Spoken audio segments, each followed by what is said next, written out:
उपेंद्र कुमार, आप देख रहे हैं HD न्यूज़। आज हम पहुंचे हैं बिहार कांग्रेस पार्टी के प्रदेश अध्यक्ष मदन मोहन झा के पास।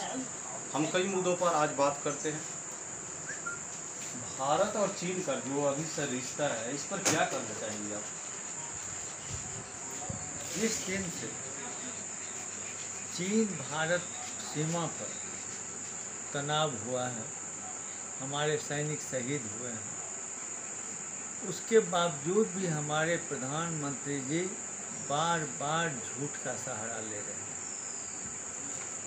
उनका कहना है कि हमारे देश का 1 इंची ज़मीन भी किसी के कब्जे में नहीं। आप भी जानते हैं, वहाँ के लोग, सेटेलाइट हो, अन्य सोर्स हो, उससे सबको जानकारी है कि चीन हमारे ज़मीन को 2-3 तरह से कब्जा में लिए हुए हैं। लेकिन पता नहीं हमारे प्रधानमंत्री जी को क्या कमजोरी है जो वो हमारे देशवासियों को गुमराह कर रहे हैं। आज आवश्यकता थी तो देश को एकत्रित करके अपने शहीदों का जो कुर्बानी है, उनकी खून जो लहू आज उस जमीन पर गिरा है। बिहार के 5 लोग शहीद हुए, उस शहीदों के कुर्बानी को याद करते हुए इनको मुस्तैदी से उसका जवाब देना चाहिए था। लेकिन चीन प्रेम जो उनका है, अनेकों बार प्रधानमंत्री रहते हुए, मुख्यमंत्री रहते हुए उन्होंने कई बार चीन का दौरा किया। वही प्रेम है जो आज उनके चीन के खिलाफ बोलने पर मनाही कर रहा है। ऐसे में सर, भारत सरकार को क्या एक्शन लेना चाहिए? खासकर नरेंद्र मोदी को क्या करना चाहिए?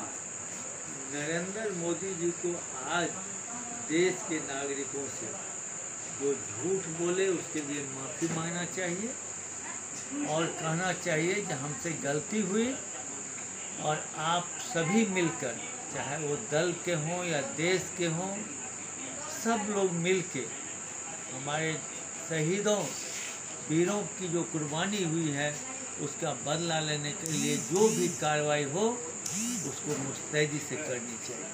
और सर, हम ये देख रहे हैं कि 20 दिन से 22 दिन से डीजल के या पेट्रोल की बात करें तो लगातार रेट में बढ़ रही है, जबकि इंटरनेशनल मार्केट में कच्चा तेल की जो रेट है अभी सबसे कम है और लॉकडाउन में पूरी तरह से कम है, लेकिन इसके बावजूद भी डीजल का रेट बढ़ रहा है। मुझे मालूम है, जो यूपीए सरकार के टाइम में 1-2 बार रेट बढ़ा था, तब इन लोगों ने क्या क्या ड्रामा किए थे। कोई चूड़ी फोड़ रहे थे, कोई बाल फोड़ रहे थे, कोई थाली पीट रहे थे और कह रहे थे कि देश को बर्बाद कर दिया। आज 19 दिन से लगातार डीजल का और पेट्रोल का दाम प्रत्येक दिन के दर से बढ़ रहा है। एक दिन पेट्रोल का नहीं बढ़ा है, डीजल का लगता है 1900 दिन बढ़ा है।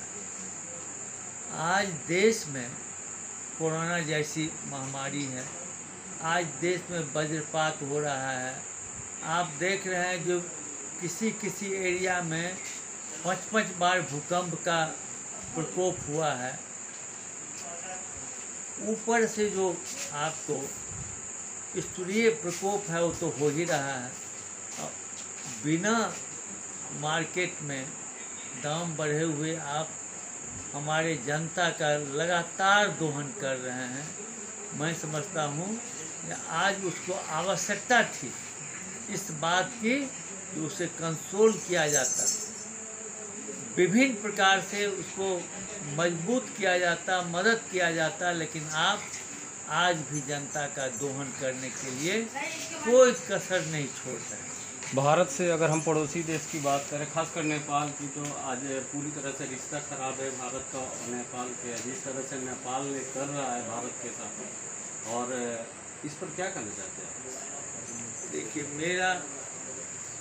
मेरे देश का रिश्ता नेपाल से बहुत ही सौहार्दपूर्ण रहा है, लेकिन चीन के सह पर आज नेपाल मेरे आदमी को मार गिराया, कुछ लोग को पकड़ के अपने सीमा में ले जाके टॉर्चर किया।